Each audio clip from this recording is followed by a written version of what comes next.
You're listening to episode 91 of the Nichole Banks Podcast, How to Tell If You're Being Cheated On, Navigating the Signs. Welcome to the Nichole Banks Podcast, where divorced women heal, grow, and find new love and dare to begin thriving. I'm Nichole, your divorce recovery coach and happy hour queen. If you're a Gen Xer ready to shake things up, level up, and have some fun, you're in the right place. Buckle up. We're getting into today's episode starting now.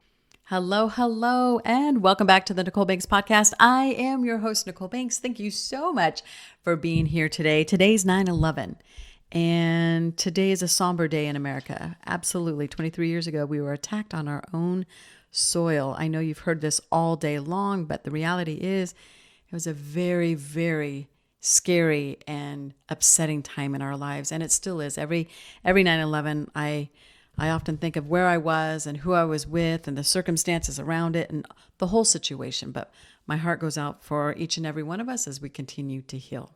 I hope you're doing well. I'm checking in with you. How the heck are you? What's going on in your world? What is happening? I had a beautiful weekend. It was a nice, quiet weekend. That is unusual for me. And I share that with you because sometimes we just need it, right? We laid around the pool. It's September 11th. So our pool time is coming to an end. Today is 108 degrees. And I say that, but I'm truly meaning that because next week we have true fall weather, which is dipping into the low hundreds. But at night, it's going to dip into the 70s. So that cools our pool off fairly quickly. Thank you again for being here today. And of course, thank you so much for sharing this podcast with your tribe because I'm telling you, my episodes are blowing up and I appreciate you so much for doing that. Don't forget to spread the love. Don't forget to follow this podcast as well and or subscribe so you can get notifications on when the new podcast episodes come on out. All right, here we go. Today, we are diving into a gut-wrenching topic that really hits close to home for many of us.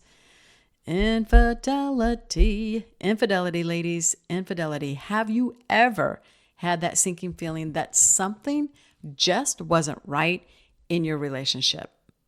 Maybe you've noticed subtle changes, late night phone calls, sudden secrecy, or a shift in their behavior. Now, I do have some gentlemen listening to this episode as well. So it's not just females against the males. Anybody who's cheating will have subtle changes in their behavior. It's just natural. It's human, and it happens. It's those little things that can whisper louder than any grand gesture. So we're going to get into it. We're going to talk about how you can confront your suspicions. You're going to hear some of my story. We're going to actually learn the lesson of trusting your gut. I'm going to give you some tips for healing as well. Are you ready? All right, here we go. So first and foremost, how do you confront your suspicions and find out the truth? Here is my personal story. So let me take you back to a moment that was both painful and eye-opening for me. I had been feeling uneasy for weeks. His sudden need for privacy, those late night work calls, and the way he seemed distant. Nothing had prepared me for the day he did something completely out of character. Get ready. This is a drum roll. Ready? Drum roll. He turned off his phone.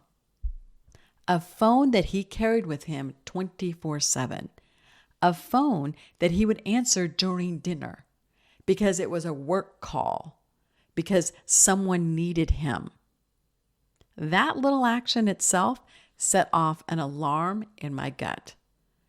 So the evening simply was this. We had company over for dinner. A beautiful taco night, margaritas, lots of fun.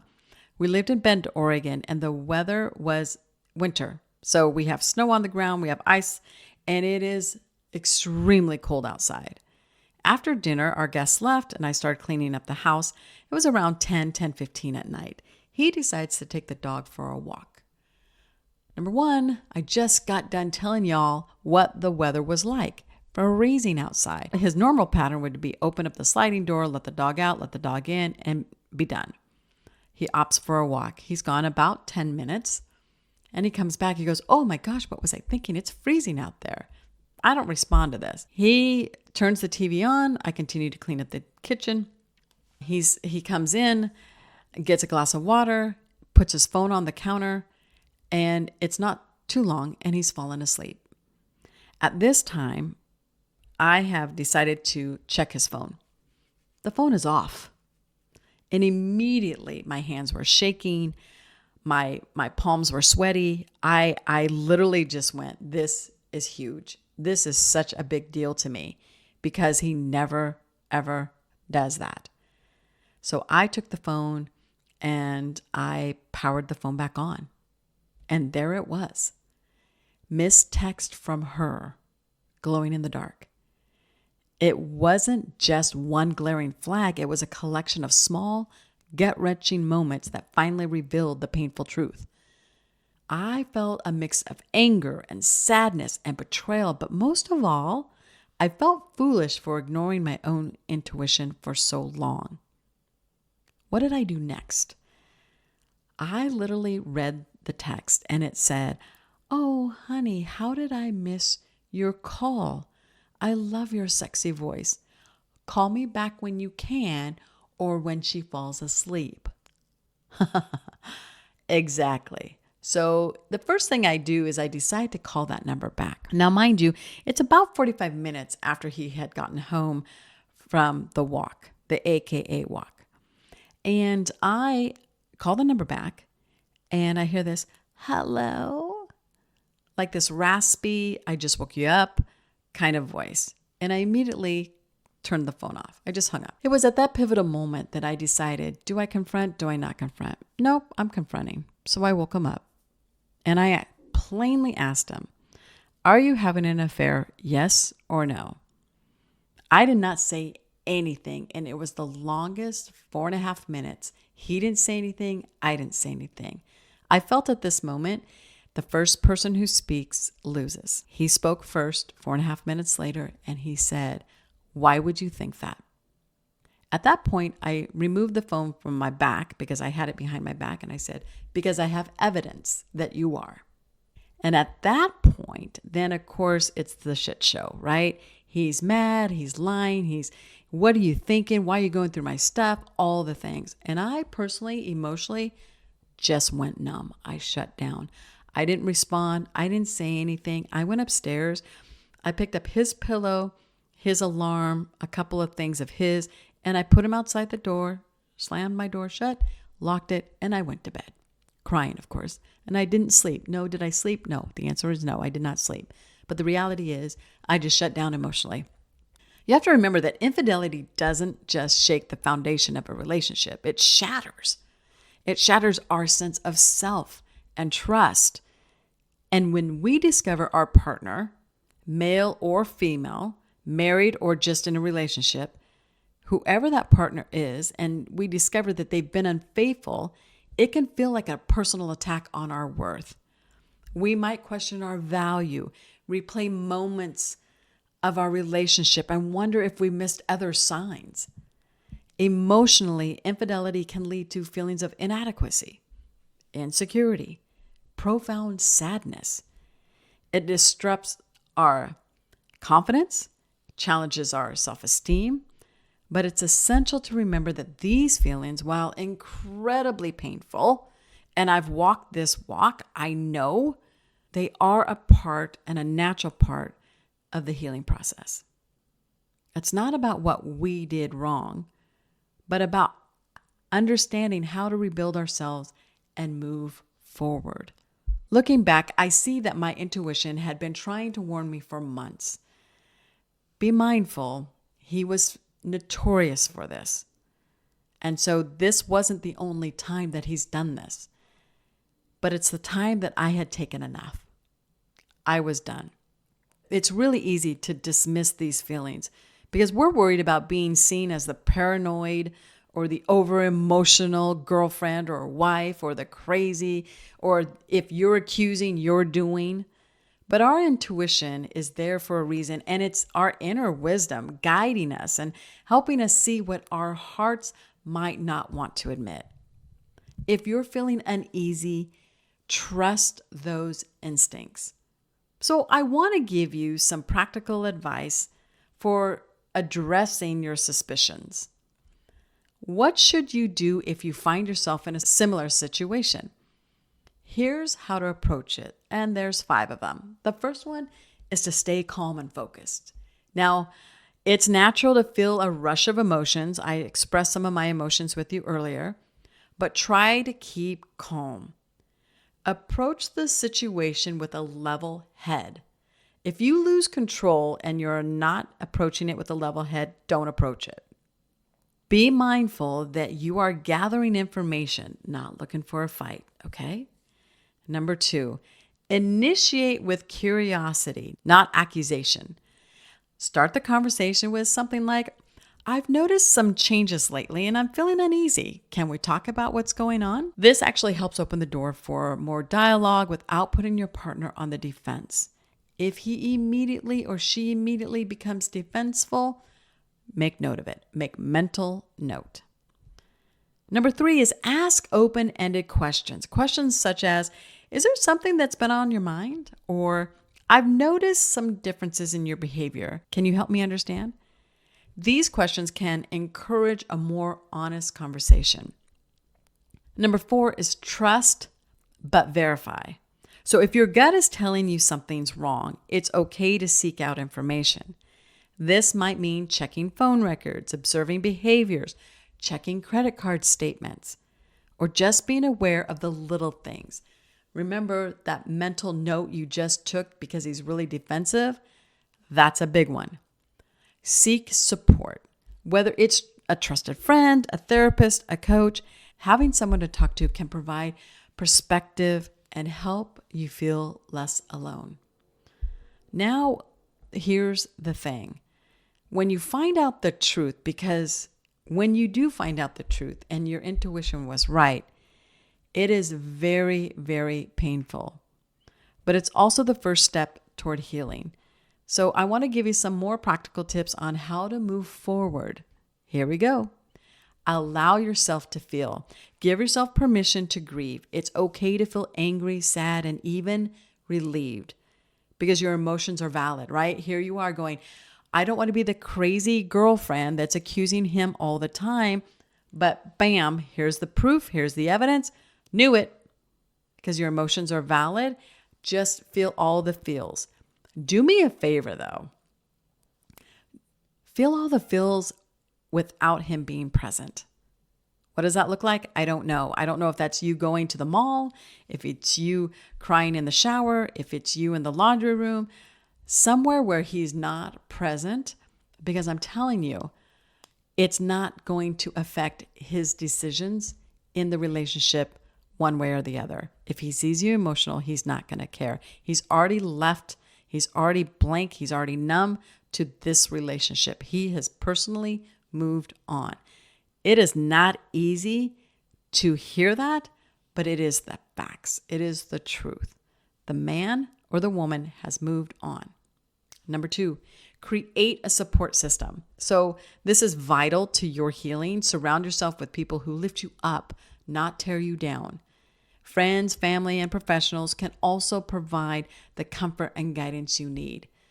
Be mindful that we have, they have problems too. So share 1 or 2 things that are really bothering you and continue the conversation with others as well. I can't express this one enough. You've got to nourish your body and your mind through exercise, healthy eating, activities that bring you joy. Self-care is not a luxury, it is necessary. And so many women go, well, I don't want to go to the spa because I'm emotionally upset. I get it.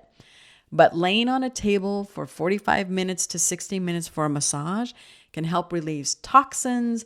It can clear your mind. It allows you to grieve. Whatever you need to do, do it. Remember, you've listened to several episodes already. Self-care is vital. Mental self-care, listening to this podcast, listening to other podcasts, reading books, listening to them on audio. Do what you need to do. YouTube is fabulous for videos. Watch someone take care of you is the point here. You've got to take care of you no matter how you do it. Be mindful that exercise, and I encourage you to do this no matter what. Every day moving your body gives you clarity, gives you a clean mindset to approach anything in your life. I kid you not. It is the least prescribed antidote for so many people's ailments. Trust me when I say that. Number 4 is rebuilding your confidence. This tip I really, really like because it is a tip for healing. Infidelity can shatter your self-esteem. It shattered mine. I was crushed over and over again. But when we focus on rebuilding it by setting small, achievable goals and celebrating your wins, it is a huge result. Building your self-confidence. And I'm telling you, self-confidence is the sexiest thing you could ever put on. Ever, ever, ever. You can wear it anywhere and it looks good on you. I promise. The last but not least is take it day by day. Take it day by day. Healing isn't linear, and that's okay. Some days will be harder than others, but with time, it does get easier. I know this for sure, and you have to know that there were times where the pain was so numbing, I couldn't get out of bed. In my book, I share a chapter of my story and how I just literally lost so much time. And I want to share this with you. Not 2 women or 2 men are going to heal the same way. Healing takes time and it looks completely different on everyone. So if you see someone that has their shit together and you go, gosh, she healed fast, or she's out dating, give her grace. Give everyone grace. I was the opposite. I was stayed at home. I was an introvert. I didn't want to associate. Then I started drinking. Then I started gambling, and holy hell, it all broke loose then. But the point being is just reality is it looks different on everyone. So do what's best for you. But going and beating yourself up about how it's your fault and going into the guilt trip is only going to keep you unhealthy longer. If you're looking for more guidance and support on your healing journey, check out my course, How to Navigate Heartache, Healing, and Love After Divorce. It's designed to help you rebuild and find hope after betrayal. The only thing that truly matters right now, my dear friend, is you. Forget about the other woman, the financial stress, and what others might think. This is about you taking care of yourself. Less is more. If they've chosen someone else, there's no need to share anything personal with them anymore. You've been living side by side for long enough. Now it's time to put yourself first. Make yourself a priority. Make your healing a priority. Setting boundaries a priority. And take the steps you need to move forward.